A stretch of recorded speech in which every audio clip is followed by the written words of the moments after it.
Je suis Jérémy, j'ai 32 ans et je suis militant pour l'association Aide.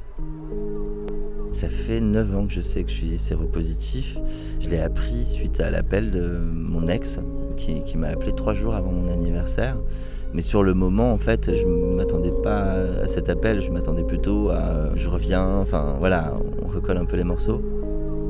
J'avais 23 ans à ce moment-là, donc je suis allé faire le test une semaine après, le test qui était effectivement positif. Ma famille, je crois que c'est la réaction la plus brutale pour moi dans mon histoire avec le VIH, c'est la réaction de ma mère. C'est le pas de recul qu'elle a fait. Ça marque profondément. Quand tu apprends que tu es séropositif, tu as 3 étapes en gros à passer.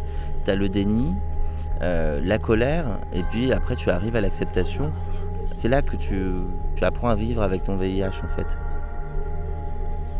Alors, la première peur quand on est séropos, c'est de transmettre le virus. J'avais une nièce qui était toute petite, je ne pouvais pas la prendre dans mes bras parce que ça me faisait peur. Enfin, ça c'est le tout début. Pour moi qui suis blanc, parisien et gay, mon effet indésirable, c'est la peur qu'on suscite chez l'autre. C'est la sérophobie. Il n'y a pas de moment propice pour le dire.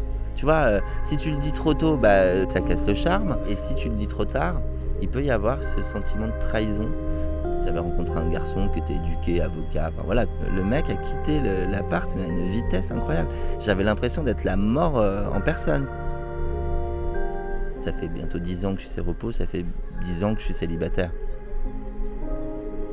Dans tout ce que j'ai pu vivre, j'ai toujours essayé de le transformer en version positive. Mais en tout cas, d'en faire quelque chose qui va apporter à l'autre. Mon travail, c'est de faire de la prévention, du dépistage et de l'accompagnement pour les personnes séropositives. Le traitement aujourd'hui, en France, c'est un médicament à prendre chaque jour. Donc on a beaucoup avancé, et puis sur les effets secondaires aussi. Aujourd'hui, on a des outils qui sont performants pour arrêter le VIH. Si j'avais un message, ce serait le savoir, c'est le pouvoir. Faire un dépistage tous les 6 mois, de faire un dépistage complet, c'est bien. Et tous les 3 mois, un dépistage rapide du VIH, c'est pas mal. C'est penser à soi, mais aussi penser aux autres. Je suis Jérémy, j'ai 32 ans et j'essaie de libérer la parole.